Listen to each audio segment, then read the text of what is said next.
Nggih, siap Pak Ji. Nggih, Bapak Ibu sareng sami ya swastiastu, Om Wigana Mastu Namasidam, Om Tanme Manasyo Asam Kalpamastu. Berjumpa lagi pada kegiatan hari ini ya pembahasan Bhagavad Gita. Kita akan memasuki sloka yang ke-26 sampai 30 masih berbicara tentang yoga, mengkhusus yaitu meditasi atau dhyana yoga. Semoga apa yang kita bahas pada 5 sloka niki semakin menguatkan kemauan kita untuk mempraktikkannya, karena seperti diskusi kita yang lalu bahwa meditasi ini laksana jalan tol yang disiapkan oleh susastra kita untuk kita lalui sehingga kita bisa kembali memiliki kesadaran jati diri kita yang sesungguhnya. Baik, sebelum kita mulai seperti biasa, mari kita bersama-sama mengawali kegiatan ini dengan doa ngiring kawitin. Om apavitra pavitra sarva vastam patu piva yasmare pundari katsam abahya suci Sri Vishnu Om Tatsati Srimad Bhagavad Gita Upanishad Brahma Vidyaya Yoga Sastra Sri Krishna Arjuna Samvadi. Matur suksema Bapak Ibu sareng sami. Baik, mari kita baca sloka yang ke-26. Yatu niscarati. Yatu niscarati Manas cancalam astiram. Manas cancalam astiram. Tata statu niam yaita.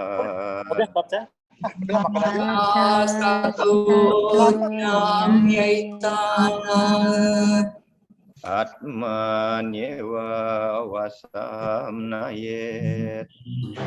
Atmanyewa wasam nayet. Yatu niscarati. Yatu niscarati. Manas cancalam astiram. Manas cancalam astiram. Tata statu niyam yitat.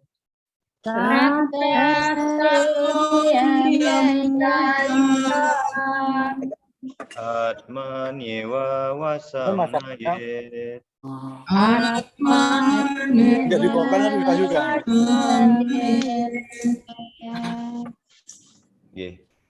Bapak Ibu, apa yang kita bisa petik dari sloka niki? Ya, apa saja yang menyebabkan pikiran kita tidak tetap? Ya. Ia akan selalu menggoncangnya dan mengembara.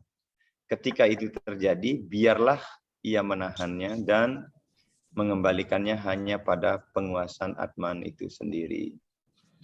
Sloka ini bercerita bahwa ya segala hal yang kita lakukan di dunia ini memang fluktuatif. Ya, bergerak terus begitu. Jadi kadang naik, kadang turun, kadang naik, kadang turun.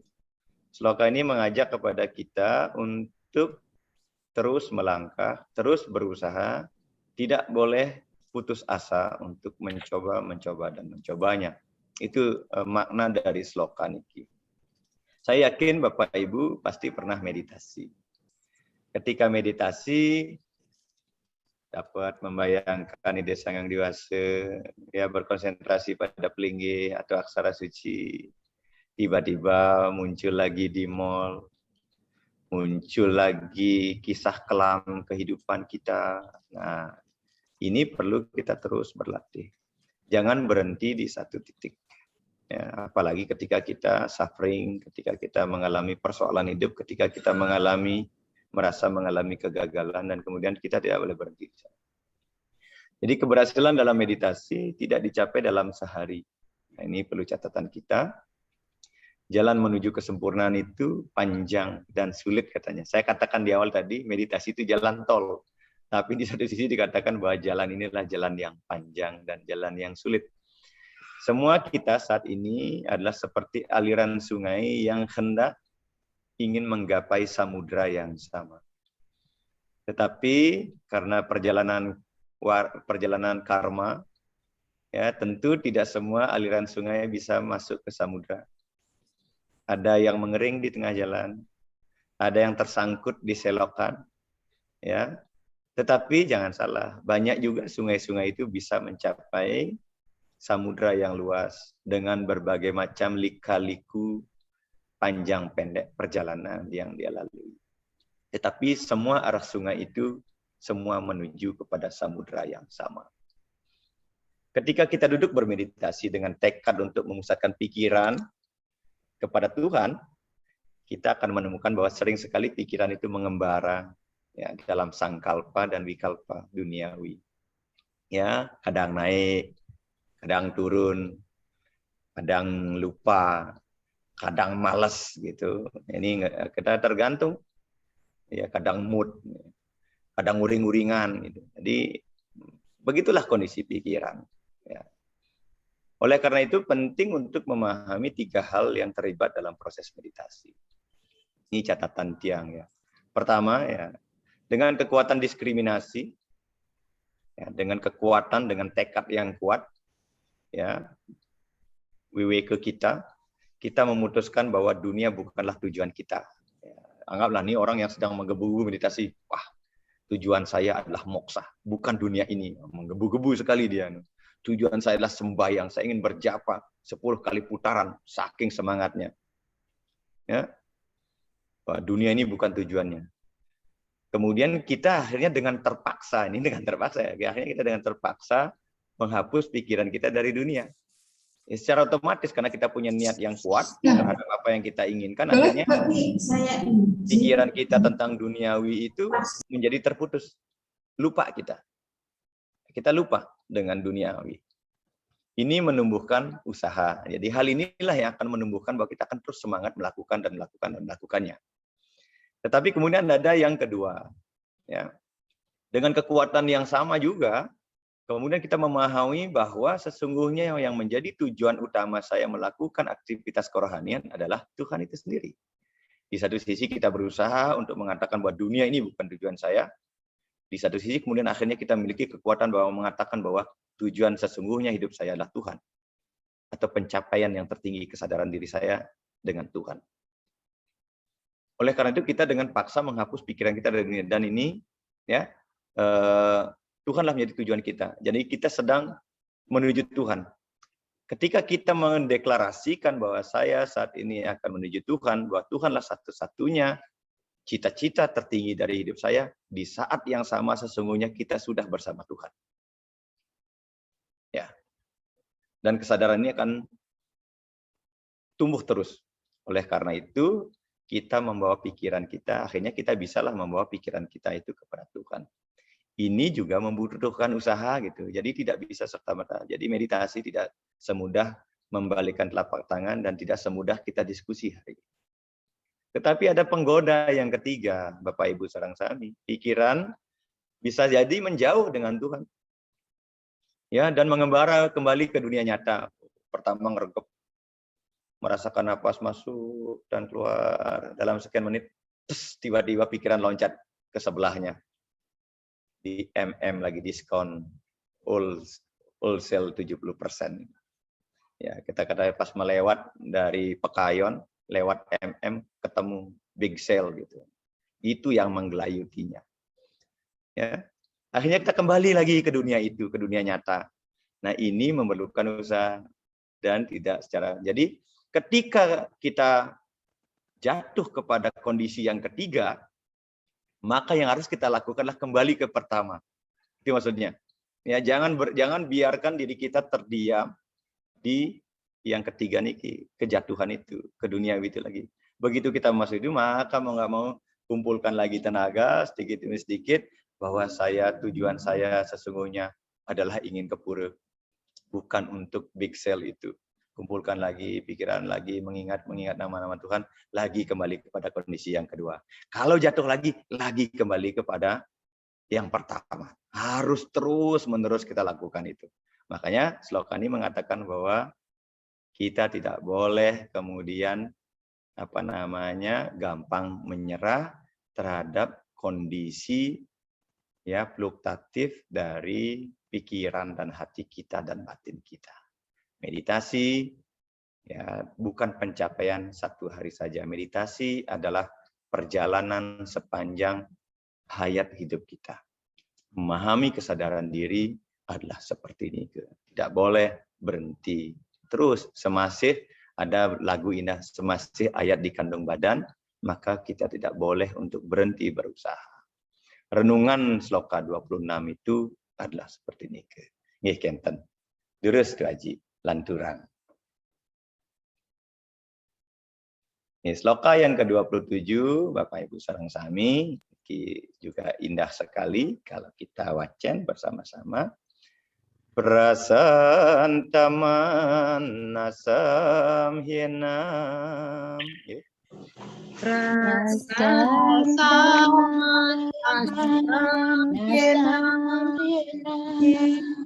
Yoginam sukam utamam. Yoginam sukam utamam. Upaiti santara jasam. Upaiti santara jasam. Brahma Buddham akal masam. Brahma Buddham akal masam. Prasanta manasam hienam. Prasanta manasam yenam. Yoginam sukam utamam. Yoginam sukam utamam. Upaiti santara jasam. Upaiti santara jasam. Brahma Buddham akal masam. Brahma Buddham akal masam. Sesungguhnya kebahagiaan tertinggi datang pada mereka yang pikirannya tenang, yang nafsunya tidak bergejolak atau bergolak, yang murni dan bersatu dengan Tuhan. Jadi ada beberapa catatan, pikirannya tenang, nafsunya tidak bergolak, murni, maka pada saat itu dia akan bersama Tuhan. Bapak Ibu sareng sami, apa yang kita bisa renungkan dari sloka niki adalah bahwasanya kita tentu pernah berada pada kondisi ini. Ya, kita pernah mengalami pikiran yang tenang. Kita pernah mengalami bahwa nafsu kita tidak bergejolak kembali. Bahkan kita juga pernah memiliki pikiran yang murni. Kalau situasi itu ada dalam diri kita, sesungguhnya saat itu Tuhan atau kita sedang bersama Tuhan sesungguhnya. Permenungan ini tentu sangat menarik bagi kita semuanya. Jadi saat seorang yogi, ya, saat kita, saya nggak katakan yogi, kita semua inilah yogi, saat kita menyempurnakan praktik meditasi kita kita akan menarik pikiran-pikiran kita dari objek-objek indera dan mengamankannya pada Tuhan. Jadi pikiran kita akan kita arahkan kepada Tuhan. Kita akan menemukan Tuhan di aktivitas yang kita lakukan. Ya. Kemudian kita, karena pikiran kita tertuju kepada Tuhan, maka di saat yang sama kita akan bisa menghadirkan Tuhan dalam diri kita. Sebelumnya, ya upaya diperlukan untuk memfokus. Jadi makanya kita perlu upaya untuk memfokuskan diri kita kepada Tuhan. Saya kira ibu-ibu, bapak-bapak sudah praktek ya melalui fokus kepada nafasnya, fokus kepada pelinggih, fokus kepada aksara suci, fokus kepada nama-nama Tuhan dan lain sebagainya. Nah, dengan cara inilah kemudian secara alamiah sesungguhnya ya energi ketuhanan itu akan membanjiri kita, mengalir dia secara alamiah. Jadi tidak bisa dibuat-buat. Yang tadinya kita harus di Sloka 26, kita seolah-olah memaksa agar pikiran kita meninggalkan keduniawian dan berfokus kepada Tuhan. Nah, selanjutnya setelah itu terus kita lakukan berulang dan berulang dan berulang dalam proses perjalanan waktu, maka vibrasi kesucian, vibrasi ketuhanan itu akan mengalir secara alamiah kepada diri kita. Ya, Bapak Ibu yang sudah lama mempraktikkan meditasi pasti memahami apa yang saya maksudkan. Nah, pada tahap ini, seorang meditator yang sudah maju melihat segala sesuatu dalam hubungannya dengan Tuhan. Dia akan melihat bahwa segala hal yang ada di dunia ini terkoneksi dengan Tuhan. Tidak ada sesuatu pun di dunia ini yang tidak ya, terkoneksi dengan Tuhan. Itu maksudnya. Nah, Resi Narada, ya, di dalam Narada Bhakti Sutra, ya, sloka sutra yang ke-55, saya katakan sloka sutra yang ke-55 mengatakan demikian. Tad prapya, tad ewa walokayati, tad ewa khrinotat, ewa va sayati, tad ewa cintayati. Kesadaran orang yang pikirannya menyatu ya, dalam cinta dan Tuhan selalu tercerap dalam diri Tuhan itu sendiri.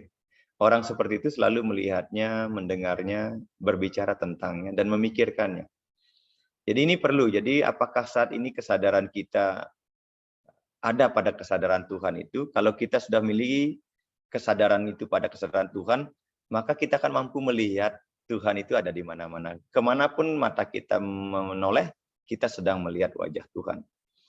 Ya, apapun yang kemudian kita bicarakan adalah pembicaraan tentang ketuhanan. Ya, apapun yang kita pikirkan, tidak pernah pikiran kita jauh dari konsep-konsep ketuhanan, konsep-konsep kebenaran. Jadi inilah konsep Trikayu Parisuddha sebenarnya ya. Jadi kita mampu memikirkan, kemudian mengucapkan dan kemudian bertindak yang selaras dengan prinsip-prinsip kerohanian atau ketuhanan itu sendiri. Ketika pikiran kita tercerap kepada Tuhan, maka di saat yang sama jiwa ya akan mengalami sekilas kebahagiaan yang tak terbatas dengan Tuhan yang bertahta di dalam hati kita. Artinya bahwa ini yang kemudian Bapak Ibu pernah rasakan, bahwa kita akan mengalami sensasi-sensasi kerohanian. Kita merasa tenang, merasa damai, merasa diayomi, merasa dilindungi, merasa ada yang ngempu, ada yang ngemong, dan lain sebagainya. Kita tidak merasa sendiri, walaupun mungkin kita secara fisik tinggal sendirian, entah di gunung, entah di hutan, atau di kota besar sekalipun. Tetapi kita merasa bahwa diri kita tidak sendiri. Mengapa? Karena setiap orang yang kita jumpai, kita akan melihat, oh, pada orang itu ada esensi ketuhanan yang nantinya akan membuat diri kita merasa aman dan nyaman. Bapak Ibu sareng sami, jadi orang sering bertanya, bagaimana mereka bisa tahu bahwa mereka sedang berkembang? Ini pertanyaan, apa sih ciri-cirinya orang sudah maju dalam meditasi? Apa gara-gara bisa melihat? Apa gara-gara bisa mendengar? Atau sudah nerima wangsit, nerima powisik? Nah, kan begitu. Ini ada juga yang mengatakan, apa ciri-ciri orang yang sudah berkembang dalam meditasi? Jawabannya sederhana. Ya. Dalam slogan ini dikatakan demikian, ini hanta rajasam. Bahwa ketika kita hanta rajasam, bebas dari nafsu. Bahwa apa yang kita lakukan semata-mata adalah kewajiban, bukan karena kita ingin sesuatu di sana. Ya, anggaplah hari ini Bapak Ibu bisa mendana punya bukan karena nafsu ingin terkenal, ingin merasa lebih kaya, tetapi semata-mata karena itu adalah kewajiban saya untuk menolong saudara-saudara saya yang sedang kesusahan. Berarti ketika kita memiliki konsep pemikiran seperti itu, berarti kita masuk ke dalam dunia hantara jasad. Memiliki kebebasan dari nafsu, rasa kepemilikan, rasa kemelekatan, rasa ingin terkenal, dan lain sebagainya. Kemudian akal masam, tanpa noda. Jadi pikiran kita murni. Jangan sampai ada orang meditasi tapi ingin kemudian sambil berdoa kepada Tuhan, ya Tuhan saya berdoa semoga melalui meditasi saya ini orang itu celaka. Itu nggak boleh terjadi. Ya, ada juga orang seperti itu. Ya, sampai teriak-teriak menyebut nama Tuhan tapi berharap orang lain celaka. Jadi pikiran tidak boleh kemudian didestruksi seperti itu. Jadi akal masam. Tanpa noda. Jadi kalau memang kita meditasi, meditasilah dengan benar, meditasi dengan murni. Ya, tujuan yang tertinggi kita adalah untuk mencapai Tuhan. Maka kita akan menjadi Brahma Buddham. Ketika kita bisa hantar rajasan dan akal masam, pada saat itulah kemudian kita akan menjadi Brahma Buddham, menjadi satu dengan Tuhan. Karena Tuhanlah merupakan personifikasi dari kebajikan, kebaikan, kemuliaan, welas asih dan lain sebagainya, dan sifat-sifat linwih lainnya. Nah, pada tahap itulah kemudian kita akan mengalami sukam utamam, kebahagiaan yang tertinggi. Tatkala kita sudah merasa bersama Tuhan, tidak ada lagi rasa bahagia yang melampaui kebahagiaan bersama Tuhan. Sukam utamam. Jadi ada dua penyebab, hanta rajasam dan akal masam. Dua dasar ini kalau kita bisa lakukan, maka kita akan menjadi Brahma Buddham. Ya, Buddham itu diri kita bersama Tuhan. Dan ketika kita bersama Tuhan, kita akan mengalami sukam utamam, kebahagiaan yang tertinggi, kedamaian yang benar-benar mendamaikan. Nah, banyak juga orang bahagia semu, banyak juga orang damai semu. Ya, di hadapan kita bisa tertawa terbahak-bahak, tetapi begitu tidak berjumpa kemudian menangis sig-sigan gelalang-geliling karena banyak persoalan yang dia hadapi. Itu banyak juga yang terjadi seperti itu. Jadi itu tentu bukan sukam utamam. Tapi banyak juga orang yang menangis di depan kita, ya, tetapi menangisnya adalah karena menangis rasa bahagia yang tertinggi. Jadi sama seperti seorang ibu yang habis melahirkan putranya dengan susah payah, kemudian dia menangis, tapi tangisannya adalah tangisan kebahagiaan, bukan tangisan karena penderitaan. Oke, Bapak Ibu sareng sami, demikian sloka 27 memberikan kita permenungan. Ya. Baik, kita lanjutkan ke sloka yang ke-28. Yunjanaiwam sadat manam.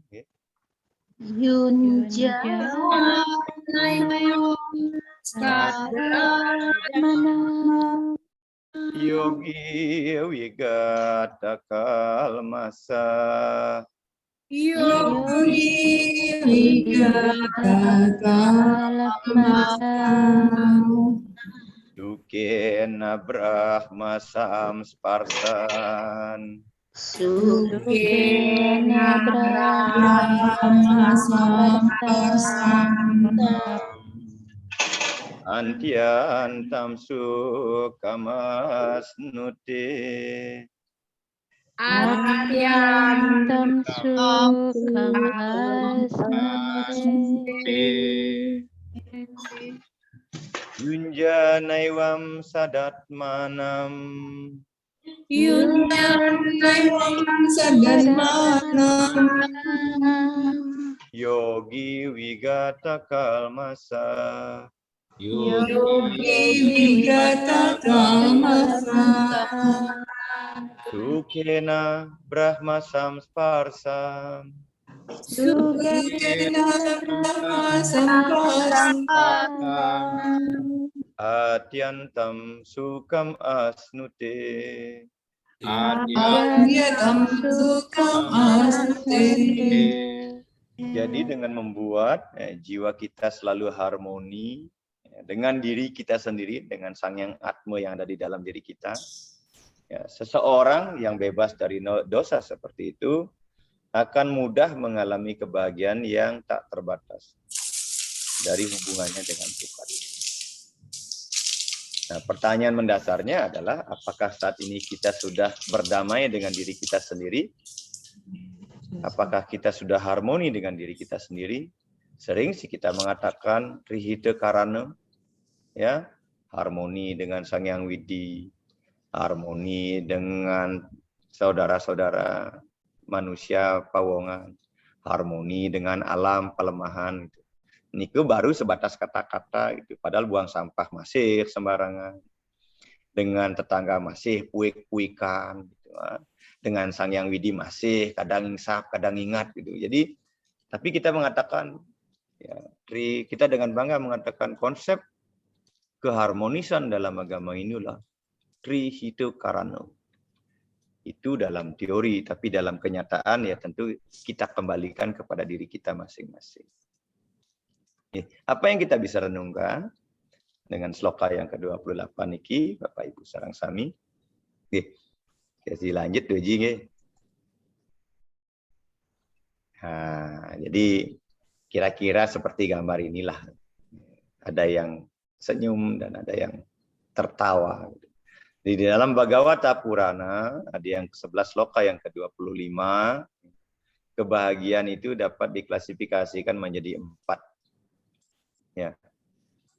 Satwikam sukam matmotam wisayotam turajasam tamasam mohadayotam nirgunam madapasrayam. Jadi yang pertama kebahagiaan yang sifatnya tamasik. Ya, kebahagiaan yang paling, saya nggak kalau katakan paling rendah, kebahagiaan yang paling sederhana. Kebahagiaan yang kita alami setiap saat dalam hidup kita, yaitu kenikmatan yang diperoleh dari narkotika, narkoba, kekerasan. Jadi orang sepintas kelihatannya bahagia, bisa nge-play dan lain sebagainya. Kelihatannya bahagia, tetapi ujung-ujungnya adalah penderitaan yang tidak berkesudahan. Saya yakin di ruangan ini tidak ada yang pecandu narkotika, ya, dan lain sebagainya. Kemudian ada kebahagiaan yang sifatnya rajasik, yaitu kesenangan atau kepuasan panca indera dan pikiran. Ya, kita merasa bahagia kalau habis makan enak, habis ditraktir gratis, kita rasa bahagia. Ya, tiba-tiba misalnya dapat masakan enak, dapat belah durian gratis kata Pak Nyoman Budane. Misalnya, wah rasa bahagia luar biasa, apalagi jam 1 malam buka durian, wah rasa bahagia.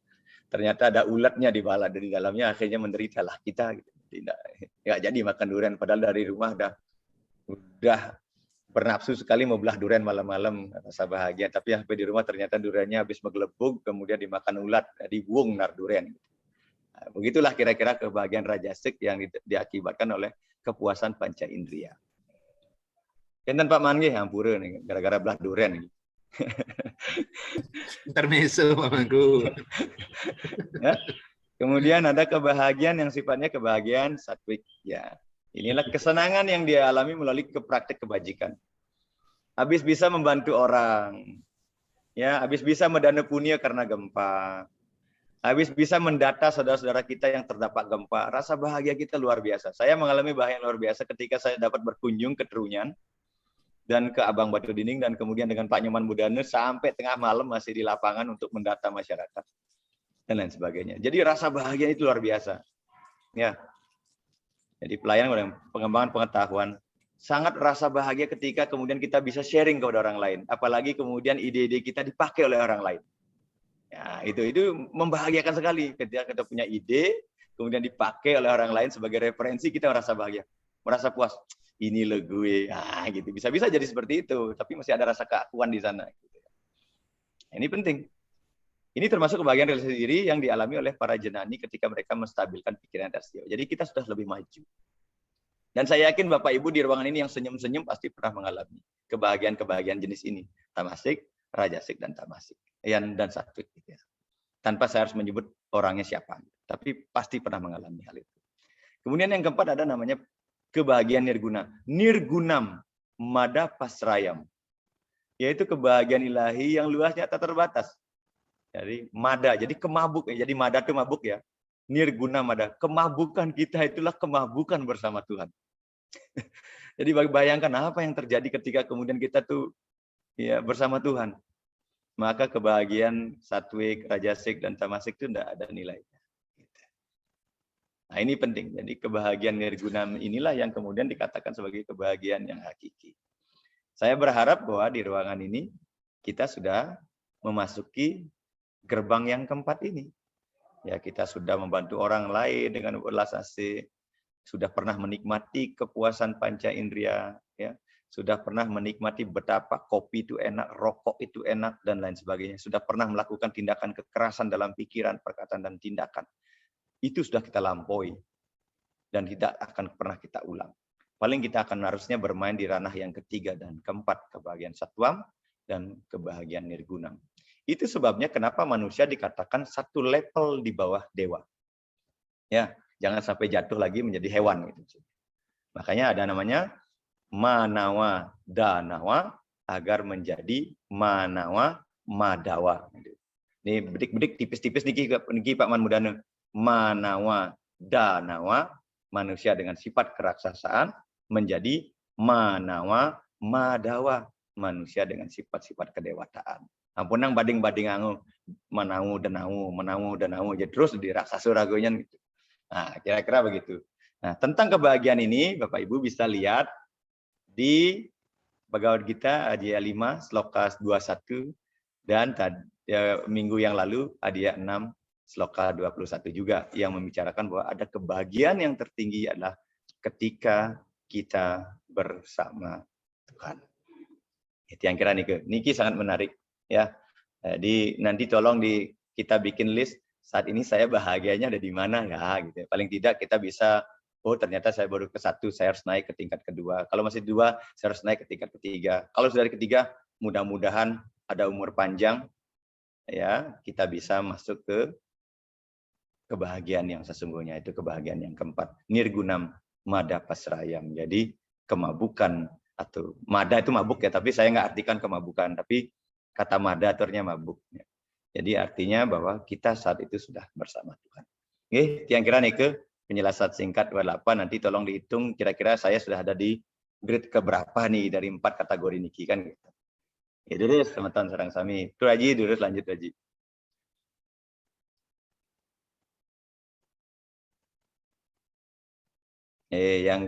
Nah niki sloka yang sangat terkenal. Ya, kalau Pendharma Wacana jak ini sudah dikutip slokanya. Ini sloka yang sangat terkenal di dunia Pendharma Wacanaan. Sarwa butas tamat manam. Sarwa buddhas tamat manam. Sarwa buddha nicat mani. Sarwa buddha nicat mani. Iksati yoga yuktama. Iksati yoga yuktama. Iju kok hilang dari tiangnya? Sarwa trasa madarasana.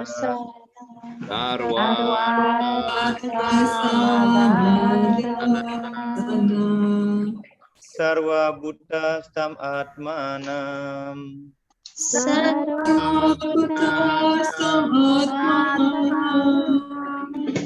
Sarwa bhutani catmani.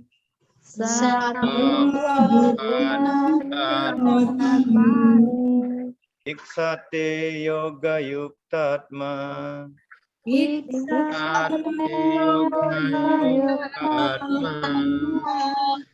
Sarwatra samadarsana.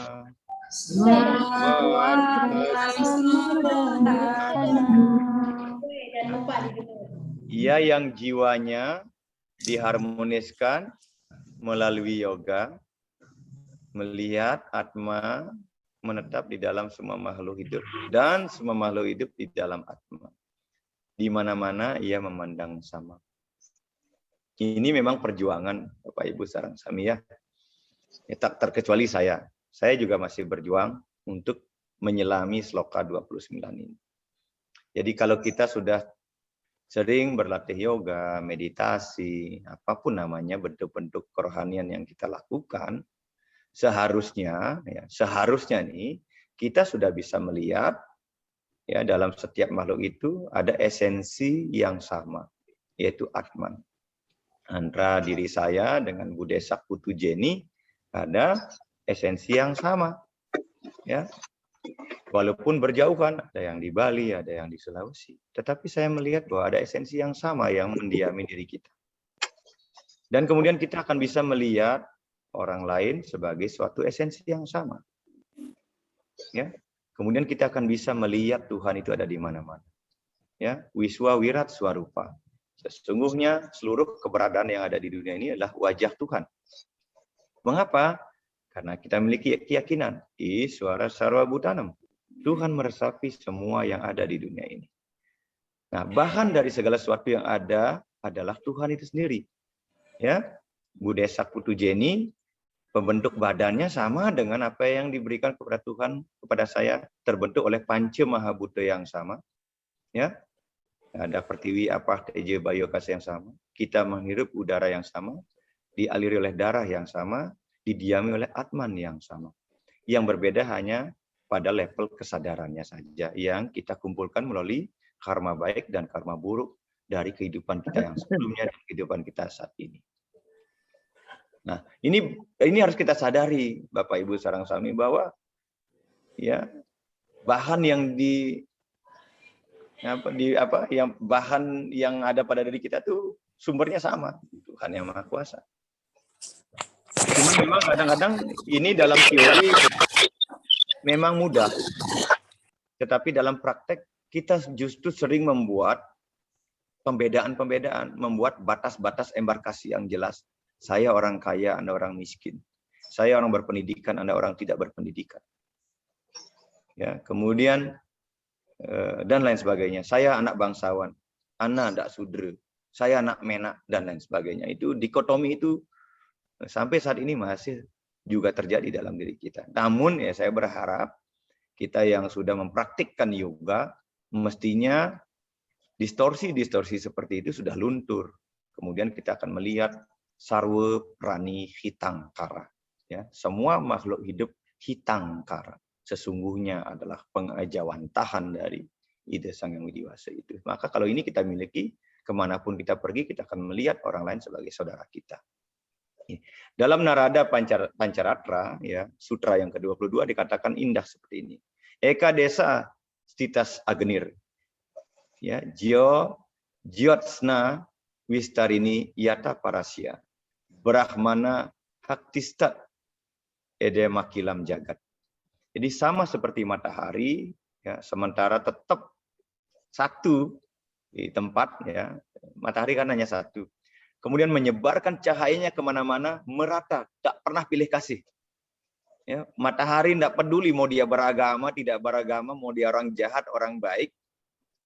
Ya, dia memberikan sinar yang sama kepada kehidupan ini. Demikian pula Tuhan Yang Maha Esa dengan berbagai energinya meliputi dan menopang segala sesuatu yang ada. Yang membedakannya adalah ada orang yang tinggal di gundukan dan ada orang yang tinggal dalam gua. Maka dia tentu akan merasakan energi matahari itu berbeda. Yang tinggal di dalam gua dia akan mengatakan, matahari ini tidak adil, kenapa saya kedinginan? Padahal dia nggak sadar kalau dia tinggal di dalam gua. Padahal matahari itu memberikan sinarnya merata dan sama kepada semua ciptaannya. Demikian juga karunia Tuhan sesungguhnya di alam semesta ini sama kepada kita semua. Hanya saja kita yang kemudian tidak mampu memanage karunia itu. Kita sajalah yang membeda-bedakan karunia itu. Nah, para yogi yang sempurna dan terang, ya, yang sudah mencapai penerangan pengetahuan, dia akan melihat segala sesuatu itu selalu terkoneksi dengan Tuhan. Ya, istilahnya dalam filsafat ketuhanan panteisme namanya. Ya, all is God, God is all. Jadi semuanya adalah Tuhan, Tuhan adalah semuanya. Jadi saya kira itulah konsep ketuhanan yang sesungguhnya dalam Hindu. Jadi panteisme. Jadi semuanya adalah Tuhan. Tuhan dalam semuanya. Tapi nanti kalau tiba-tiba Pak Man Mudana bilang, Aham Brahma Asmi katanya. Jadi aku adalah Tuhan, bisa sahabatin aja yang berayani Pak Mandi bilang orang bodoh kan begitu. Tetapi itu benar. Ada bilang ya, Aham Brahma Asmi, aku adalah Tuhan. Dalam konteks apa kita harus berbicara seperti itu? Dalam konteks rohani semuanya adalah Tuhan. Tapi memang dalam masyarakat sosial ya kadang-kadang memang sloka itu atau pernyataan Weda itu memang belum bisa diterima sepenuhnya oleh kita semua karena apa? Karena kemelekatan, keterbatasan yang selama ini belum kita mampu hilangkan dalam hidup kita. Itu yang keren itu. Yang terakhir Bapak Ibu setelah itu kita diskusi. Lanjut Niki juga sloka yang sangat indah sekali ya. Yomam pasyati sarwatra Yomam pasyati sarwatra sarvam jamai pasyati sarvam pasyati Tasyahamna pranasyami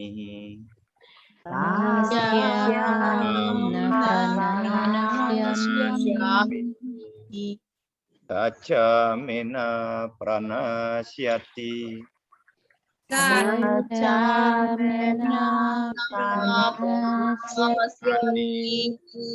Yomam pasyati sarwatra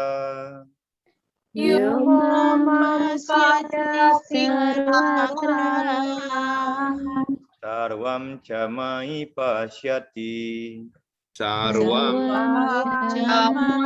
pasyati Tasyahamna pranasyami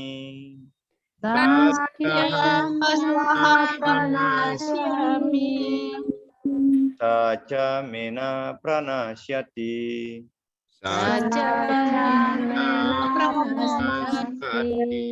Dia yang melihat aku di mana-mana ya, dan melihat semua di dalam aku.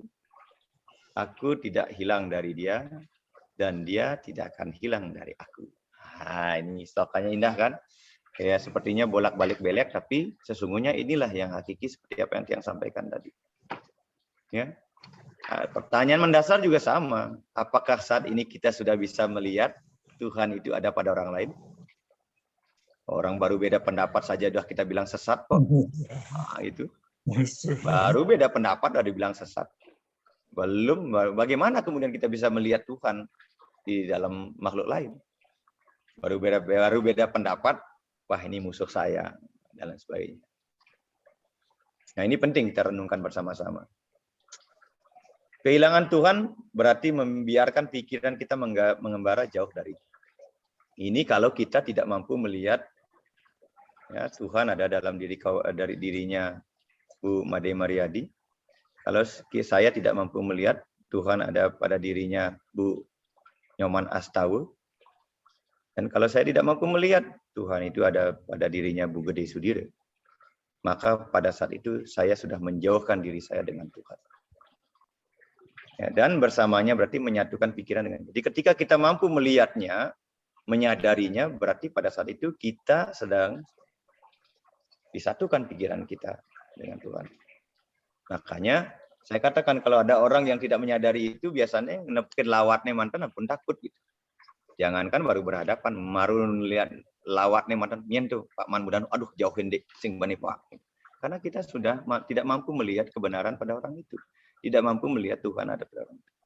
Dan di zaman Kali Yuga ini kata Pak Nyoman Mudana, kita justru memang lebih asyik, lebih enak, lebih afdol kalau kita melihat yang tidak baik gitu dan yang enggak gitu.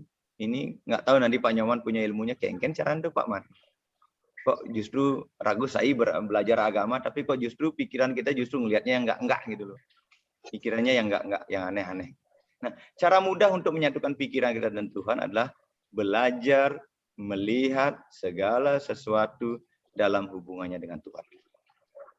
Harus disadari bahwa tidak ada sesuatu di dunia ini yang tidak ngelah widi. Ya, sami medue widi. Gitu. Jangan lupa itu. Ya, jangan mengatakan bahwa diri kita saja yang bertuhan, orang lain tidak bertuhan. Ya, jangan-jangan gara-gara kita sering menyebut diri kita bertuhan, jadi ini kita jadi hantu gitu kan. Beda tipis itu antara Tuhan dengan hantu. Misalnya katakanlah seseorang menyakiti kita. Ini contoh nyata ya. Misalnya katakanlah seseorang menyakiti kita. Saya misalnya pernah menyakiti Ibu Made Mariadi gitu misalnya, karena saya berjanji tapi nggak datang. Omdo katanya omong doen. Misalnya begitu nih. Saya pernah melakukan itu dengan Bu Made, dia kecewa.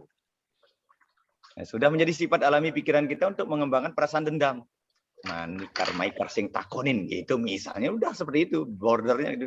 Nyak mani mai karsing takonin. Ya, kebencian kita muncul. Ya, terhadap siapapun juga. Nah, kalau ini kita terus pelihara, ini akan menyakiti diri kita. Ya. Bu Made, gitu kira-kira Bu Made. Tiuk tiangnya kari jodrikenge, jangan lupa saya masih punya pisau di sana. Ya. Jadi kalau kita seperti itu. Ya, kalau kita punya perasaan dendam itu jadi kita sedang menyakiti diri kita sendiri, bukan menyakiti orang yang kita dendamin atau yang kita benci.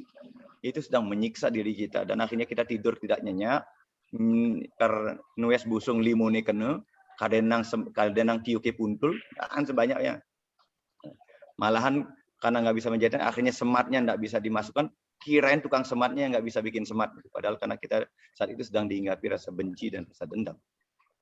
Namun jika kita mengizinkan hal itu terjadi, maka pikiran kita akan menjauh dari Tuhan. Ya, Tuhan itu enggak mau dekat. Ya. Dan kesatuan bakti pikiran kita dengan Tuhan akan berhenti. Akhirnya rasa bakti kita akan terganggu. Ya, kepure, kadenang sirahe pengeng, kadenang gara-gara panadolnya enggak manjur. Tapi karena kita terlalu sibuk membawa negativitas itu dalam hidup kita. Sebaliknya, jika kita melihat Tuhan Yang Maha Esa duduk dan melinggih di dalam setiap hati orang, kita akan berpikir, Tuhan sedang menguji saya melalui orang ini. Nah, itu harus kita kembangkan. Segala sesuatu yang terjadi pada diri kita tidak pernah penyebabnya berasal dari luar diri kita. Orang lain hanya menjadi triggernya saja. Dia hanya menjadi tukang pos saja, membawakan pesanan hasil karma kita. Jadi berarti orang ini memang sengaja diutus oleh Tuhan untuk menguji apakah kita sudah maju dalam spiritual atau belum. Ya, dia ingin saya meningkatkan nilai toleransi saya. Dan itulah sebabnya dia menginspirasi orang ini untuk berperilaku buruk dengan saya. Tapi saya tidak akan membiarkan kejadian itu mengganggu saya. Ini orang yang sudah maju. Maru sing takon ini bugede sendiri bukan pasti beragu karpuik ini nih. Jangan biarkan itu terjadi. Orang yang datang kepada kita, makanya ada dua hal. Ada orang yang datang kepada kita membawa berkat, membawa bahagia, tetapi ada juga orang yang datang kepada kita memberi pelajaran. Tinggal kita sekarang mau menjadikannya sebagai apa. Ya. Dengan berpikir seperti itu, kita akan dapat mencegah pikiran kita menjadi korban sentimen negatif. Jangan biarkan ya perjuangan yoga kita yang sudah sekian tahun kita lakukan terbakar habis hanya gara-gara menyimpan rasa dendam dan menyimpan rasa benci. Itu akan membakar habis karma-karma baik kita. Nih, lanjut Ji, satu slide lagi Ji. Karena ada 2 slide gitu ya.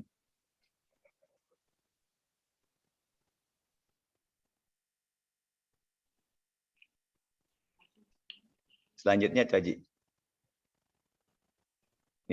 Nah, demikian pula ya, pikiran terpisah dari Tuhan ketika kita melekat pada teman dan kerabat. Ya. Kita akan bisa terpisah dengan Tuhan karena kita terlalu melekat pada teman dan kerabat. Akhirnya kita tidak mampu melihat kebenaran pada orang lain. Yang sing, kalau artinya gini maksud saya. Ya, artinya kalau Bu Gede yang ngomong percaya. Kalau orang lain ngomong nggak dipercaya, padahal yang diomongin hal yang sama. Ini akhirnya tergantung siapa yang mau menyampaikan. Ya, kalau itu maksudnya ya, teman-teman Bapak Ibu. Kadang-kadang ada kita orientasinya hanya pada seseorang. Kalau si A yang bilang saya percaya, kalau si B yang bilang saya nggak percaya, padahal yang disampaikan hal yang sama.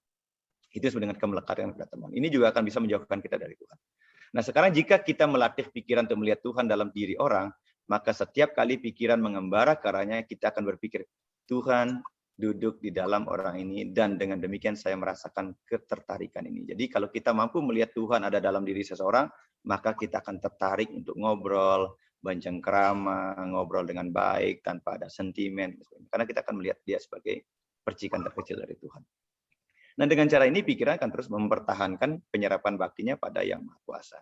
Terkadang ya, Bapak Ibu saudara-saudari, pikiran kita meratapi kejadian masa lalu. Benar. Ya. Ini lagi-lagi akan memisahkan kita dengan Tuhan. Ya, trauma masa lalu saja kita ingat. Ya. Dan lain sebagainya.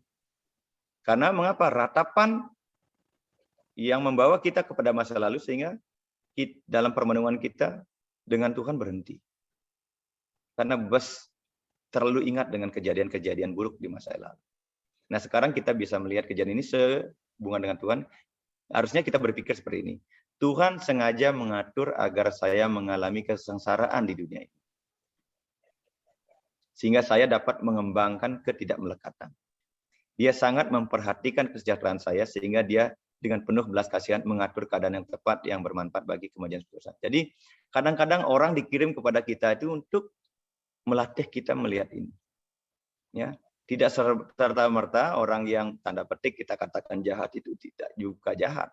Tapi memang dia memberikan pelajaran berharga kepada kita agar kita bisa lebih maju dalam spiritual. Kalau kita bisa melampaui ini, kita akan maju. Sama seperti guru kita di sekolah. Ya, guru kita di sekolah memberikan ujian bukan karena hukuman, tapi karena dia ingin agar kita lebih maju dari pelajaran yang sebelumnya. Itu maksudnya seperti itu. Tapi bukan berarti Tuhan coba-coba ya. Tuhan tidak pernah mencoba-coba kita gitu. Memang kita ini bonekanya Tuhan enggak. Tetapi setiap kejadian yang kita alami itu adalah pelajaran berharga. Memang kadang-kadang pelajaran itu seperti asahan yang kasar. Kadang-kadang membuat kita sakit juga, sakit hati juga. Tapi itulah batu asahan yang nantinya akan menjadikan kita pribadi-pribadi yang lebih halus. Dengan berpikir demikian, kita akan dapat melindungi dan kita fokus kita kepada Tuhan dengan penuh rasa bakti. Nih, Bapak Ibu saudara sami, saya kira itu diskusi yang agak panjang, hampir 1 jam saya menyita waktunya 5 slokan ini, tapi sangat menarik sekali. Ini tiang kira nike Bapak Ibu saudara sami yang dapat yang sampaikan. Semoga 5 slokan ini menggugah kita. Ini ada mutiara dharma renungan di tiang yang tiang buat kemarin malam. Ya. Sambil tiang nonton Bondres, saya buat ini. Ketika kita mengalami pembalikan dunia, ya apa yang kita lakukan ternyata tidak sejalan dengan hasilnya, maksudnya. Jangan meratapi atau merenungkannya. Lihatlah warna negara Tuhan dalam kejadian itu. Bahwa segala sesuatu yang terjadi di dunia ini adalah membawa pesan tersendiri.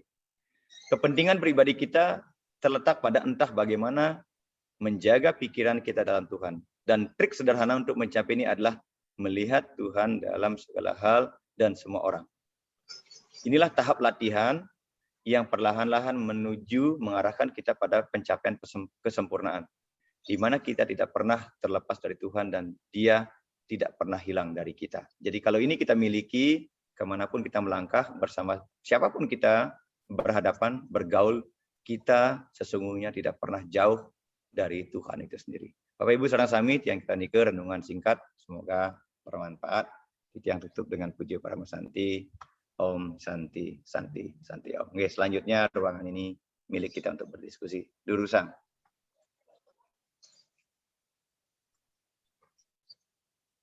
Susma Pak Mangku, silakan Bapak Ibu yang ingin bertanya, jangan lupa juga untuk absen. Nanti kalau yang terlewat saya akan kopikan lagi absen, dan juga yang Bapak Ibu yang baru hadir hari ini bisa juga bergabung di grup WhatsApp kami, nanti bisa berdiskusi dan bertanya atau berdiskusi juga kurang lebih di sana.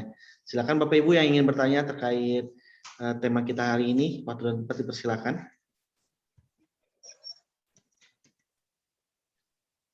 Nunas segala, grip Pak Dewo. Oke, silakan Bapak. Nah, Om Swastiastu. Ingiring semeton di tiang rikiring bagawat kita. Tiang nunas segala dumun kide. Kalau ring Pak Mangku di tiang niki senes cuman di tiang. Di tiang angganin ring pok jaluh RI. Malipisan tiang angganin pok jaluh RI. Nah, turing sesemani mana? Nggih, ring ratu idane tiang ibu taler bapak riki sane sampun mupunio ngiling kelompok kerja penyuluh RI. Sane jagi angin titiang ngincapan ayah-ayahan titiang jagi ngaturang asematre ring semeton titiang sarang sami ring Bali ucuknya ne Aman, pakai bahasa Indonesia. Pakai bahasa Indonesia, tidak semuanya ngerti bahasa tidak semuanya ngerti bahasa Bali. Oh, nggih. Tiang ulangi, Pak nggih.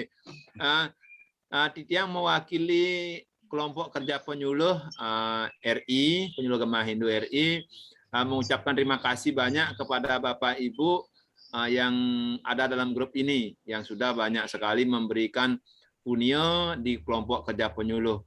Sehingga kami ke depannya, yang jelas sekali, mudah-mudahan di 2-3 hari ini, kami bisa sudah menyiapkan dana yang sudah terkumpul itu melalui sembako.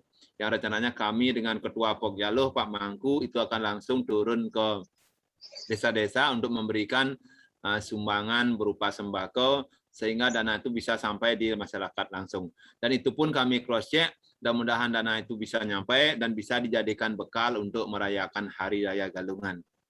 Itu yang pertama. Yang kedua, kami kemarin juga turun bersama Pak Mangku, kami menemukan satu keluarga yang masih sangat tertinggal sekali, yang rumahnya kena bencana juga, itu yang sudah tidak layak pakai, sehingga kami juga punya inisiatif lagi untuk melanjutkan itu. Kami akan dari kelompok penyuluh, dan juga nanti mohon juga dukungan dari Bapak Ibu, itu akan kami melakukan bedah rumah yang layak huni. Mudah-mudahan bisa tercapai hal itu. Ya, ini ke yang pertama. Yang kedua, kembali ke Sloka ini, Pak Mangku. Yang pirengin tadi walaupun agak terlambat karena masih di jalan. Dalam awal sekali saya dengar yang pertama, yang kedua, begitu kita lupa dengan Tuhan, kita lagi ingin jalan Tuhan. Kan gitu Pak Mangku ya. Bagaimana kita bisa membalikkan kembali Pak Mangku untuk selalu bisa mengingat Tuhan itu. Dan juga ada simul-simul yang banyak dalam agama Hindu kan gitu Pak Mangku ya. Ada arca yang padahal kita dalam diri kita sudah ada Tuhan. Gimana kita lagi bisa mengingat bahwa memang benar dalam diri kita itu ada Tuhan. Demikian Pak Mangku dan semeton sareng sami walah galang ditang Om Santi Om. Nggih, semua Pak Nyaman. Durus semeton yang lain di Kentena napi wastane didiskusikan nggih. Durus siapa boleh. Nggih. Ini mimbar milik kita bersama-sama. Om Swastiastu, Pak Mangku. Swastiastu, Ibu dosen. Bos. Baik, Ampura, ini dari tadi off, tapi ketika ada kesempatan tanya jawab, ingin tiang bertanya nih, karena keterbatasan tiang. Terakhir tiang lihat itu mutiara dharmanya luar biasa nih, penuh dengan kalau bahasa Prancisnya makulit dan masih proses belajar terus karena tidak tahap latihannya itu dari pelajaran kehidupan. Yang menarik buat tiang yang ingin tiang tanyakan tadi, kalau tidak salah tiang ada peran manusia dalam kehidupan kita. Ada dua nih ke Pak Mangku, ada yang memberikan berkat dan ada yang memberikan pelajaran. Benar sekali kalau menurut pendapat tiang proses kehidupan sebenarnya ada dalam diri, jadi manusia lain itu hanya untuk menjadi triggernya saja. Mungkin bisa lebih diperdalam penjelasannya Pak Mangku. Gimana kalau yang dominan adalah pelajaran yang kita dapatkan daripada berkat untuk latihan menuju kesempurnaan. Demikian Pak Mangku. Sukses. Oke, sukses. Durus, Bapak Ibu yang lainnya, durus nyawis dados. Kita diskusi kok, diskusi terbuka. Nggih. Tu Haji Putu dados. Enten penglingsir tiang yang lain, durus.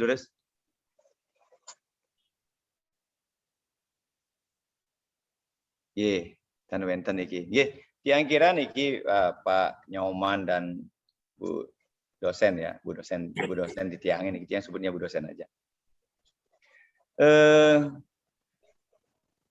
Cara membalikkan ya keterpurukan agar kita kembali kepada kesadaran Tuhan itu seperti Sloka 26 tadi mengatakan ya harus berlatih.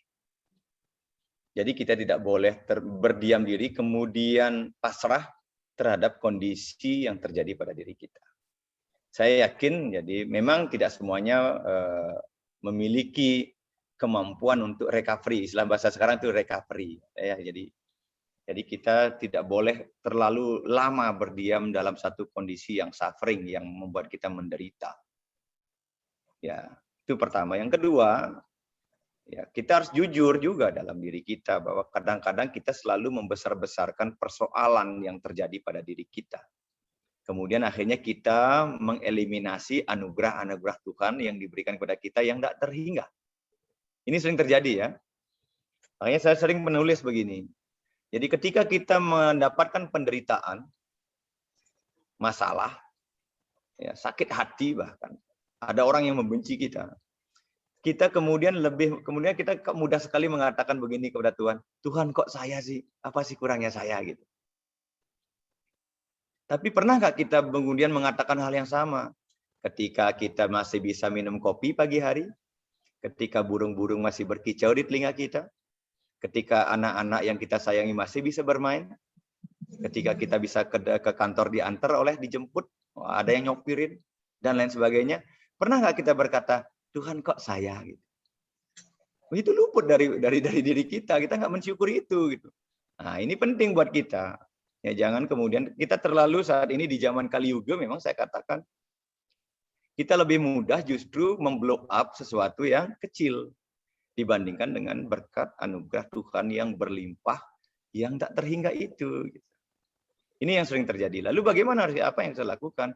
Ya kembali harus kita renungkan bahwa hidup kita itu penuh dengan anugerah. Dibandingkan dengan orang lain. Bolehlah kita membuat pembanding. Ya kalau Pak Nyoman hari ini tiap pagi, walaupun saya semalam saya ajak sampai jam 2 di Tembuku, beliau sudah bisa bangun jam 5. Banyak orang yang nggak bisa bangun pagi itu. Ada yang game over, ada yang karena sakit, dan sebagainya. Tapi kita nggak bersyukur. Ratu betaru suksemu tiang kari mangkian, nggak ada kita bilang itu. Ya. Tapi gara-gara terlambat dibikinin kopi oleh istri kita, udah ngedumel. Kelibu jani sing ngenang kopi. Nah, padahal kita dan sebagainya gitu. Jadi hal yang kecil kita ngedumelin, tapi hal yang besar kita nggak syukuri. Ini yang sering terjadi. Lalu bagaimana caranya? Jadi kita harus merenungkan kembali bahwa anugerah Tuhan sedemikian banyaknya dalam kehidupan kita. Saya kira itu. Jadi Pak Nyoman ya. Jadi ya tugas kita adalah kembali kepada konsep itu bahwa anugerah itu jauh lebih besar daripada penderitaan yang kita alami saat ini. Kemudian terhadap penderitaan. Jadi Tiang selalu mengulang-ulang apa yang Tiang sering bilang bahwa dan ini yang Tiang yakini sebagai salah satu serada kita di Hindu, hukum karma pala atau hukum retam. Ya. Segala sesuatu yang terjadi pada diri kita, penyebabnya tidak pernah berasal dari luar diri kita. Itu harus disadari sebagai konsep hukum karma pala. Kan itu kita yakini, karma pala artinya apa yang kita lakukan, apa yang kita perbuat, itu akan kembali kepada kita dan itu return. Ya, yang tidak ada adalah kesiapan kita menerima dampaknya. Ini yang sering terjadi, sehingga kita mengeluh, ada kok terjadi. Akhirnya karena kita nggak sadar melakukan sesuatu. Ya, jadi segala hal yang terjadi pada diri kita, penyebabnya tidak pernah berasal dari luar diri kita, sekecil apapun itu berasal dari kita. Karena apa? Karena terkadang kita melakukan sesuatu bersumber dari luar kesadaran diri kita. Kalau yang sadar-sadar mungkin kita ingat. Tapi sering sekali kemudian kita berbuat di luar kesadaran diri kita. Nah, gitu. Misalnya tiba-tiba Bu Dewi dalam hatinya ngedumel. Nah, sepedak itu runguang, padahal nggak keluar. Tapi dalam hatinya ada muncul itu. Ternyata suatu hari itu return. Ada orang yang memisuh. Ada orang yang memaki Bu Dewi. Dengan hal yang sama. Nah, sepedak ibu nih. Tapi nyata. Nyata itu orang itu memisuh kita. Tapi kita kok tiba-tiba orang ini misuh saya sih? Emang salah saya apa gitu? Mungkin dalam yang sebelumnya kita tanpa sadar kita memisuh orang gitu, tapi kita nggak ucapkan. Nah, ini harus disadari seperti itu. Jadi saya lebih senang mengatakan bahwa segala hal yang terjadi pada diri saya adalah pelajaran berharga. Dan saya akan mengatakan, saya selalu belajar untuk mengatakan bahwa segala hal yang terjadi pada diri saya adalah anugerah Tuhan. sehingga saya akan saya melakukan ini dengan easy going, dengan enjoy. Saya pernah menulis ya seperti ini Ibu dan kita semua. Pada suatu hari di sebuah desa hidup seorang pertapa, hidup seorang agamawan di desa itu. Dia biasa memberikan dharma wacana, ceramah, pendidikan agama, sehingga banyak orang yang suka kepada orang ini. Tapi di desa itu ada satu orang yang kemudian selalu mengkritik habis orang ini, ahli agama ini. Sehingga orang sekampung itu menjadi benci kepada orang tukang kritik ini. Ya, dan berdoa rame-rame, Ratu bertaruh, ya Tuhan, saya berdoa semoga tukang kritik ini segera mati gitu. Dan benar, tukang kritik ini akhirnya meninggal. Ya, tapi ahli agama ini kemudian menjadi sangat terpukul sekali, sangat sedih sekali. Kemudian orang kampung bingung, loh, kenapa Anda kok bersedih ketika orang ini meninggal? Bukannya mestinya Anda bahagia dong, karena sudah tidak ada orang lagi yang mengkritisi dharma wacana Anda. Langsung pendharma wacana ini bilang apa? Saya justru bersyukur kepada tukang kritik itu, karena tukang kritik ini telah memberikan pelajaran berharga kepada saya untuk selalu mengkoreksi saya. Mana yang baik dan mana yang buruk. Sementara mereka yang mengelulukan selalu tepuk tangan itu, dia nggak mengkritik apa-apa. Justru pelajaran berharga itu justru datang dari orang yang tanda petik, ya mungkin sepintas kita lihat menyakiti kita.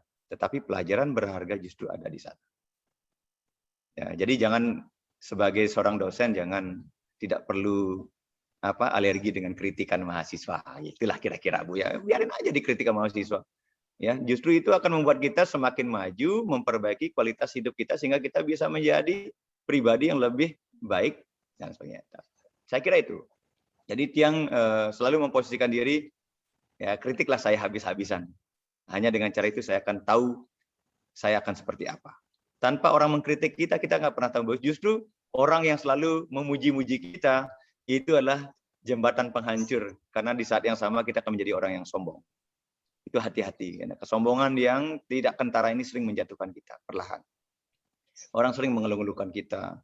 Oh, Mangkudanu hebat, bagus, dan sebagainya. Suatu ketika, orang itu akan pergi dari kita. Ya, ini penting buat kita renungkan bersama-sama. Memang kadang-kadang rohani ini agak aneh, Bu. Belajar rohani itu memang agak aneh, tapi itu yang nyata. Dua Haji Putu Laksana pasti pernah mengalami hal itu. Kita perlu tukang kritik. Ya, walaupun kadang-kadang menyakitkan. Kadang-kadang dalam hati kita bergumam, nas pedang, sialan orang ini. Tapi kita harus bersyukur kepada orang yang mengkritisi kita. Artinya bahwa orang yang suka mengkritik kita, itu tandanya orang itu sangat peduli dengan kita. Cuman cara menyampaikannya saja yang kurang mungkin menurut ukuran kita nggak etis. Tapi orang yang mengkritik kita adalah orang yang peduli, orang yang care dengan kita. Ini yang harus kita renungkan. Itu jangan menganggap orang yang mengkritik kita sebagai musuh kita. Tapi tukang kritik adalah sparring partner kita yang paling akan membuat kita berhasil dalam kehidupan ini. Yang kira niki Bu, sukses nggih. Ampura niki seperti itu kira-kira gininya pendapat yang nggih. Terus teman-teman yang lain. Om Swastiastu. Swastiastu Pak Putu Gede, Adiat Mika. Wah, niki penglisir yang pemain bola niki. Ampun pensiun tapi karya aktif niki. Ampun pensiun 6 tahun. Nah, siap Pak Putu. Berarti sepatunya udah digantung niki ya. Nggak, malah rusak niki. Terus Pak Putu, terus Pak Putu. Yang Ampura Om Swastiastu, Sundan Samian. Satu. Yang sebenarnya sedih sekali.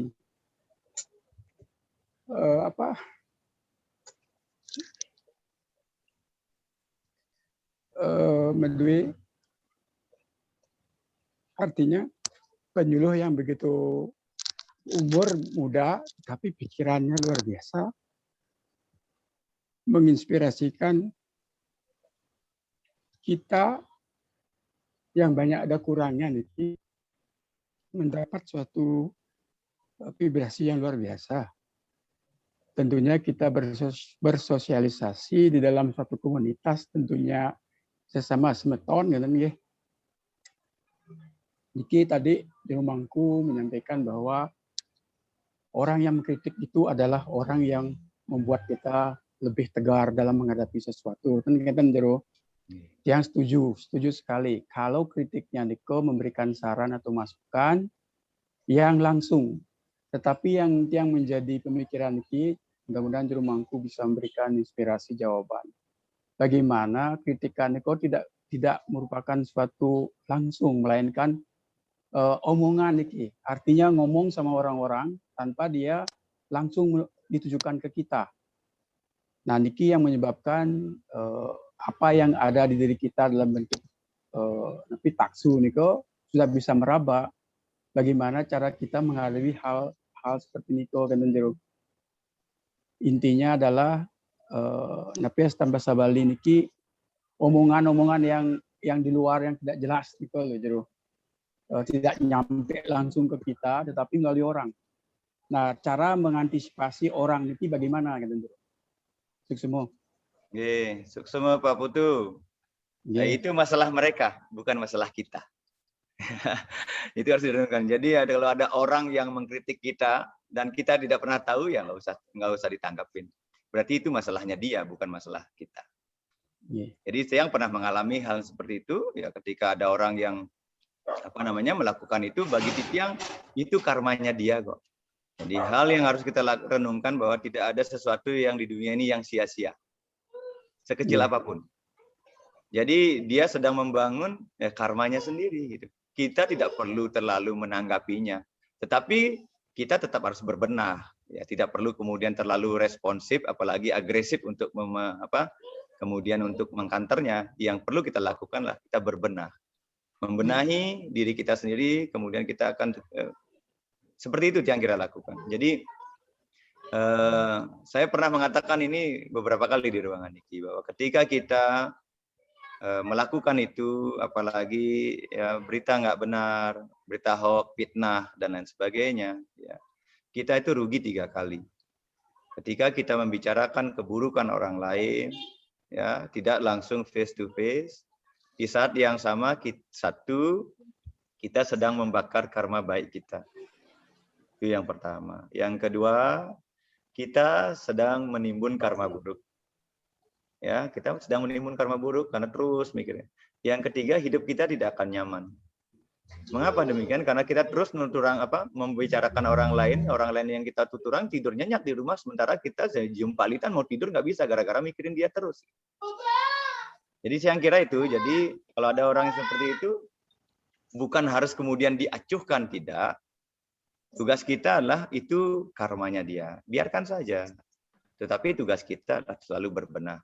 Artinya kita juga tidak boleh permisif, tidak boleh mengabaikan kalau ada orang kemudian mengkritik kita melalui pihak kedua, ketiga, dan keempat.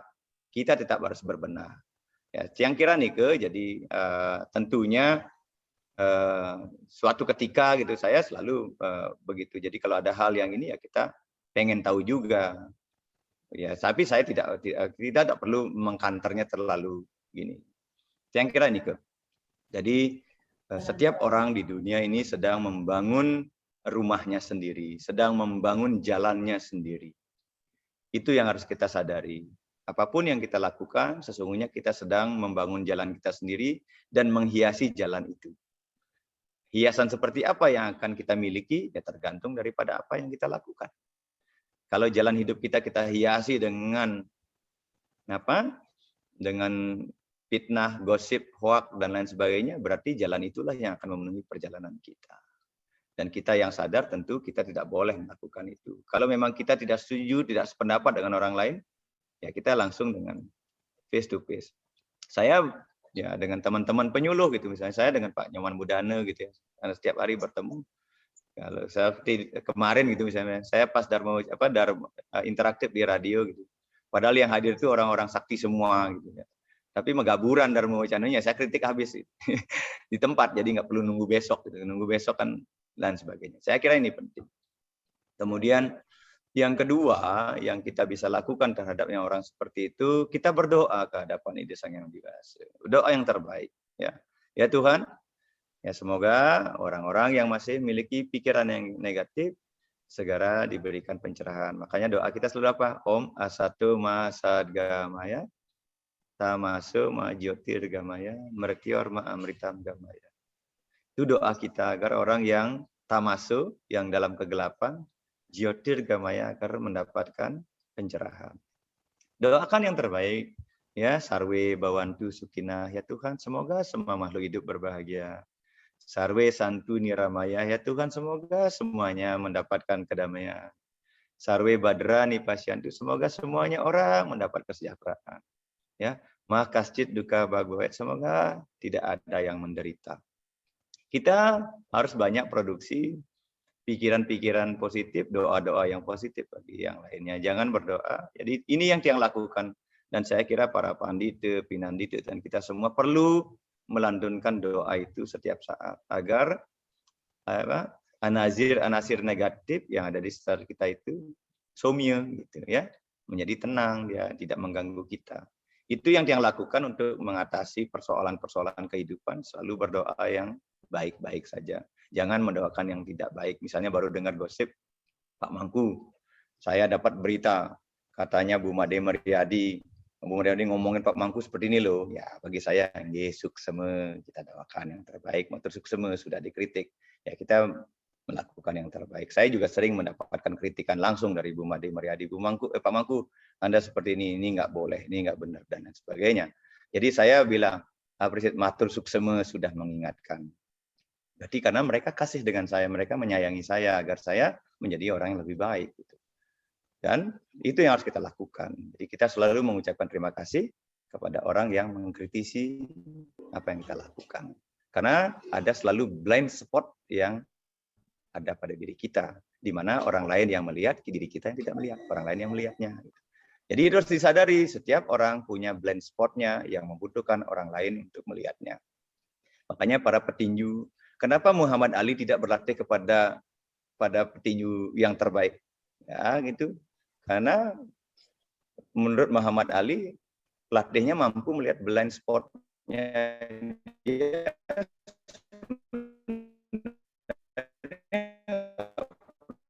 berlatih lemah yang dimiliki oleh Muhammad Ali. Maka kita perlu sparring partner, kita perlu orang lain untuk menilai kita, untuk melihat kita. Yang kira Nike yang kita lakukan. Kita tidak boleh meniadakan orang lain. Kenten Pak Putu, semangat terus Pak Putu. Salam buat Komang ya. Salam buat Komang sama Budayu.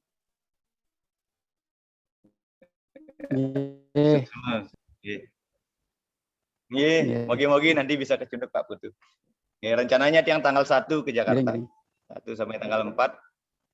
Mudah-mudahan nanti bisa kecunduk lah di kopi darat. Kita kangen juga kita dengan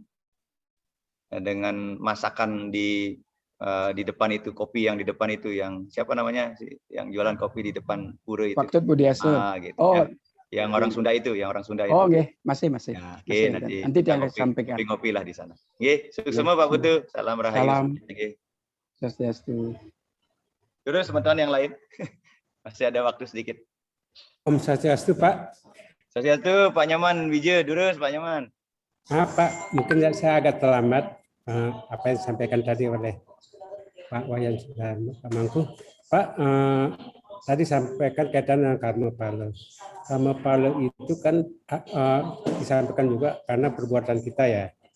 Perbuatan kita berarti kan apa yang kita berbuat akan berimbas ke kita di kemudian hari. Kemudian kita punya keturunan, apakah ada dampaknya ke keturunan kita? Mungkin ini akibat karma pala orang tuanya, anaknya jadi gini kan. Banyak hal seperti itu Pak, dan karma pala. Yang kedua kaitannya dengan ini Pak, sedekah ada punio. Banyak orang menyatakan orang semakin sering sedekah, dia hartanya akan bertambah berlipat-lipat. Ada juga banyak untuk menyembuhkan sesuatu penyakit semacam itu karena sering sedekah. Kadang-kala ini banyak kena karmanya karena kurang sedekah. Banyak hal yang kaitan dengan sedekah. Nah, itu yang kedua. Mungkin kaitan dengan pengenalan Tuhan ini Pak. Karena kita kan setiap orang punya Tuhannya sendiri ya. Kadang-kala orang mencari Tuhannya di mana-mana, ada di goa, di mana-mana ya. Padahal Tuhannya ada diri sendiri. Maknanya menurut Pak Mangku gimana? Mohon pencerahan Pak. Terima kasih Pak Mangku. Suksema Pak Nyoman terkait karma pala ya. Jadi secara pasti karma pala itu memang akan kembali kepada yang membuatnya, yang melakukannya. Tetapi karena kita hidup secara rohani Pak ya, dia akan kembali pada dirinya sendiri, tidak akan pernah dimiliki oleh orang lain. Tetapi kemudian ekses secara sosial, ini ekses sosial Pak ya, jadi ekses sosial. Saya contohkan misalnya Pak Nyoman berhasil misalnya dalam satu dalam satu tugas, kemudian dapat penghargaan, maka orang akan memberikan apresiasi kepada Pak Nyoman. Oh siapa Pak Nyoman ya? Wah orang Bali. Sampai Balinya kena imbasnya kebaikan terhadap kebaikan yang Pak Nyoman lakukan secara sosial. Jadi nama baik Bali itu terbawa. Demikian juga kalau kita melakukan ketidakbaikan. Pak Nyoman Wije, misalnya tanda petik, korupsi tertangkap KPK, OTT itu. Siapa tuh Pak Nyoman? Dari mana? Dari Bali. Jadi masyarakat Balinya kena secara sosial. Jadi dampak ekses sosialnya itu kena. Demikian juga keluarga. Kalau di satu keluarga ada orang yang berbuat tidak baik, ingin ngalah panake, jadi sampai keluarganya di bawah-bawah gitu ya. Nah, itu ekses sosial. Tapi secara rohani dia akan hanya kembali kepada dirinya sendiri. Tetapi ada dampak sosial yang itu bisa berakibat kepada keluarganya, saudaranya, masyarakatnya, bangsa dan negaranya itu. Saya kira ini ekses daripada karma palu. Makanya saya kira karena karma palu ini berefek domino yang sedemikian luas, sedemikian besar, makanya kita perlu hati-hati ketika kita membangun karma itu. Marilah kita bangun karma yang baik sehingga itu akan membawa dampak yang luas kepada diri kita, juga kepada orang lain, dampak sosial, Pak. Sama seperti pohon cendana. Gitu ya. Harumnya cendana itu akan bisa menyebar ke seluruh penjuru. Ya, tetapi demikian juga bau bangkai bisa menyebar kemana-mana. Ini perlu kita jaga. Yang kira nih Pak, jadi secara rohani dia hanya akan dialami oleh yang melakukannya, namun dampak sosialnya karena kita hidup di dunia sekali tentu ada dampak sosial yang tidak bisa kita hindarkan, walaupun itu akhirnya efek dominonya, jadi bukan dampak langsungnya. Yang kira nih. Kemudian yang kedua terkait dengan dana punya, ya selalu orang mengatakan bahwa dana punya inilah kewajiban, ya, sehingga tidak semua orang kemudian karena kewajiban berarti ada kadang-kadang terpaksa dana punya, pakai merasa tidak enak dan sebagainya. Tapi bagi saya pribadi, ya dana punya itu adalah anugerah. Itu bedanya. Yang kalian yang menyatakan dana punya itu adalah anugerah. Kesempatan bisa berdana punya adalah karunia yang luar biasa. Jadi jangan menganggap bahwa dana punya adalah sebuah kewajiban, karena ketika kewajiban kita bisa jadi melakukan itu dengan penuh keterpaksaan karena lelah, karena malu dan lain sebagainya. Tapi ketika kita menjadikan berdana punya ini sebagai bentuk anugerah, sebagai bentuk karunia, sebagai bentuk kesempatan agar kita bisa lebih dekat dengan Tuhan, maka dana punya ini akan mengantarkan orang pada kebahagiaan.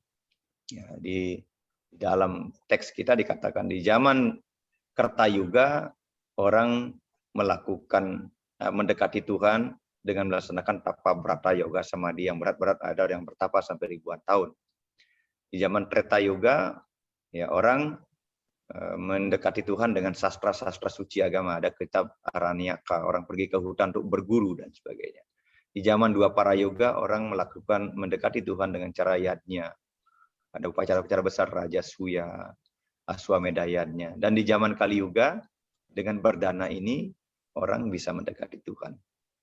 Ya, itu jadi saya kira karena dengan berdana ini kita diajak untuk melepas kemelekatan dan keterikatan karena rasa kepemilikan itu. Ini yang penting. Jadi kita kan di dunia ini kan dalam rangka untuk melepaskan kemelekatan dan keterikatan. Dan di zaman Kali Yuga yang paling sangat menjerat kita adalah kepemilikan terhadap benda-benda material. Ini yang menjerat kita. Makanya banyak orang yang menjadi hopeless, ya, menjadi sangat terpukul ketika harta bendanya yang paling berharga terambil dari dirinya. Saya pernah menulis, ya, Saripati Bhagavad Gita.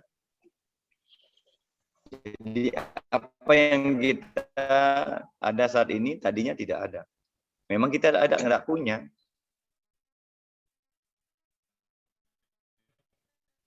Ya, apa yang kemudian menjadi tidak enak, tidak ada pada diri kita, engkalkannya. Jadi dunia material itu seperti itu, tidak ada kemudian tidak ada lagi. Makanya dibilang maya, dia nyata dalam kesementaraan. Nah, kalau kita dengan konsep Dana Punya ini ya kita harus menjadikannya bukan sebagai kewajiban, tetapi sebagai bentuk karunia Tuhan yang dimana kita diberikan kesempatan untuk melakukan itu. Yang selalu mengatakan demikian bahwa sembahyang itu wajib nggak? Nggak. Buat saya sembahyang itulah anugerah. Karena saya masih diberikan kesempatan untuk bisa sembahyang dibandingkan dengan orang lain yang tidak mampu lagi melakukan persembahyangan itu. Yang saya katakan bahwa bisa sembahyang, bisa meditasi, bisa mendana punya, bisa berjapa. Itulah anugerah. Bisa bekerja dengan baik, itulah anugerah Tuhan. Bukan kewajiban kita untuk bekerja, kewajiban kita untuk sembahyang, tapi adalah anugerah yang Tuhan berikan kepada kita. Itu yang kira nih ke Pak Nyoman. Wenten satu lagi ya Pak Nyoman. Apa tadi yang lupa? Kaitan dengan mengenalkan diri kepada Tuhan. Kadang-kadang orang banyak hal pada Tuhan itu ada di dalam diri kita sendiri. Kadang mereka mencari ke gua, kemana. Apakah yang kira konsep itu tidak ada yang salah. Ya, bagi orang yang ekstrovert, itu ini yang bilang ekstrovert. Bagi orang yang ekstrovert, dia akan mencarinya keluar. Ya, ada istilahnya dalam Hindu ada namanya karma kanda dan jenana kanda. Ya, bagi orang jenana kanda yang introvert, dia akan bisa menemukan Tuhan di mana saja. Dia akan menganalogikan seperti ini. Sapi itu adalah sumber susu. Di sekujur tubuh sapi mengalir susu yang sama. Itu orang introvert, itu orang jenana kanda. Dia bisa menemukan Tuhan di mana saja. Karena dengan konsep wiyapi wiyapake, Tuhan ada di mana-mana. Itu yang dia pegang. Jadi dia akan bisa menemukan Tuhan di mana saja dan kapan saja. Tetapi bagi orang yang ekstrovert, orang yang karma kanda, dia akan berpikir lain. Memang benar, sapi itu sumber susu. Tapi untuk mencari susu tidak bisa ditanduknya. Nah, itu analoginya, Pak. Harus di suatu tempat tertentu, yaitu di putingnya. Makanya orang ekstrovert, orang yang karma kanda, dia akan mengatakan, memang Tuhan itu benar ada di mana-mana. Tetapi bagi saya, untuk bisa bertemu dengan Tuhan, saya perlu tempat khusus. Maka pergilah ke pura, pergi ke merajaan, dan lain sebagainya. Mencarinya di luar dirinya. Bagi yang introvert, dia akan mencarinya di dalam. Dalam pemikiran Hindu, dalam filsafat Hindu, kedua-duanya tidak ada yang salah.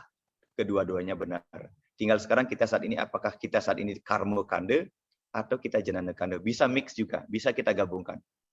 Suatu ketika kita karma kanda, mencarinya keluar, sambil berinteraksi, bersosialisasi dengan masyarakat, makrama, biar kita juga bisa berbaur. Tetapi di satu sisi juga jangan lupakan bahwa kita juga perlu introvert, yaitu beragama ke dalam, mencari Tuhannya ke dalam, yaitu menyadari bahwa dalam diri kita juga ada ide Sang Yang Widiwasa. Yang kira nih, jadi kita bisa combine, atau kita mau saklekan, oh saya nih orang ekstrovert, saya akan cari keluar saja. Tidak ada salah, Pak. Karena di luar juga ada Tuhan, di dalam juga ada Tuhan. Jadi dalam terminologi Hindu tidak ada yang salah. Dua-duanya benar, dua-duanya akan memberikan rasa bahagia yang sama. Yang kira nih ke Pak Nyoman. Semua Pak Mangku. Susma Pak Mangku, mungkin waktu sudah memisahkan kita, sudah 1,5 jam kita berdiskusi. Mohon maaf Bapak Ibu yang masih ingin bertanya, mungkin bisa bertemu lagi minggu depan, atau mungkin juga bisa ngobrol di grup WA kita. Terima kasih Bapak Ibu semuanya. Jangan lupa untuk mengisi link absen, dan juga kalau mau join di grup WA ada di kolom chat. Terima kasih Pak Mangku, ada closing statement Pak Mangku? Ini betul semua Taji Dewa, Bapak Ibu sareng sami. Tentunya saat ini musim sedang bergulir dari musim kemarau ke musim penghujan, jadi musim pancaroba. Tentunya tetap harus waspada dengan kesehatan sendiri, walaupun sudah ya kasus COVID-nya menurun, tetap harus prokes, jangan lengah ya, apalagi pancaroba. Yang kita ikut tetap harus menjaga kesehatan diri kita sendiri. Kesehatan sekali kita jaga dengan prokes, kesehatan sekali jangan lupa untuk mengisi diri, memberikan asupan rohani melalui sembahyang, meditasi, berjapa, beryoga, agar kita tetap sekali dan skalanya sehat. Itu yang pertama. Yang kedua, sebentar lagi tentu mau galungan, ya tentu mulai dari sekarang metaki-taki orang Bali bilang. Ya kita siap menyiapkan diri kita lahir dan batin sehingga galungan yang akan kita laksanakan besok akan bisa berjalan dengan baik. Ya, dan kita bisa meningkatkan suatu bakti kita melalui galungan itu, tidak hanya sekedar ritual saja. Itu yang kedua. Yang ketiga, tanggal 12 November kita akan ada acara besar di Candi Prambanan, Abhisekam Candi Prambanan. Jinnya sedang berproses, ada di Kemenkrab, di Kemendikbud, di Kemendagri, dan di Kementerian Agama. Jadi harapannya mudah-mudahan tahun ini Candi Prambanan itu bisa kita jadikan menjadi tempat sembahyang umat Hindu di Nusantara, sehingga Bapak Ibu nanti kalau ke Candi Prambanan tidak lagi punya tidak perlu izin khusus seperti yang sudah dilakukan oleh teman-teman yang mau tirta-yatra ke sana. Nanti akan ada jalur khusus bagi mereka yang tirta-yatra, tentu dengan atribut bahwa mereka benar-benar sembahyang. Dan dipersiapkan pendoponya, nanti kita akan bisa memuja dari Mandala Wisnu Mandala dari level yang kedua. Hanya pemangku yang nanti akan bisa masuk ke ring pertama. Yang kira ke informasi terkini terkait dengan Candi Prambanan. Dan yang keempat, tentu Titiang atas nama Kelompok Kerja Penyuluh Agama Hindu Indonesia, saya tetap berharap supporting dari Bapak Ibu Sdharma melalui program penyuluh peduli, sehingga kami bisa membantu saudara-saudara kita yang saat ini memang dalam kondisi ada masalah akibat gempa kemarin. Memang gempanya kecil 4,8,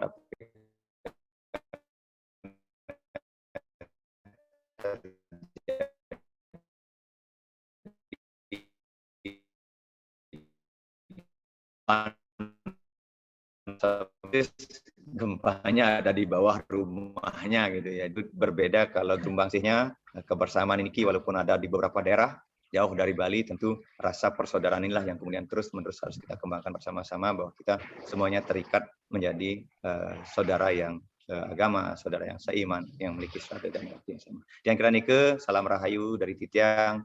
Semoga sami kena rahayu dimanapun berada. Suksema. Om Shanti Shanti Shanti. Om Shanti. Materinya sampun tiang share dengan Pak Dewa Ganepati, mungkin nanti bisa didiskusikan dengan di grup nih. Suksema nggih. Waliang Titiang tu aji terus. Semua jalan aku. Ya, semua Mas Gus. Sampai ketemu minggu depan Bapak Ibu semuanya. Terima kasih.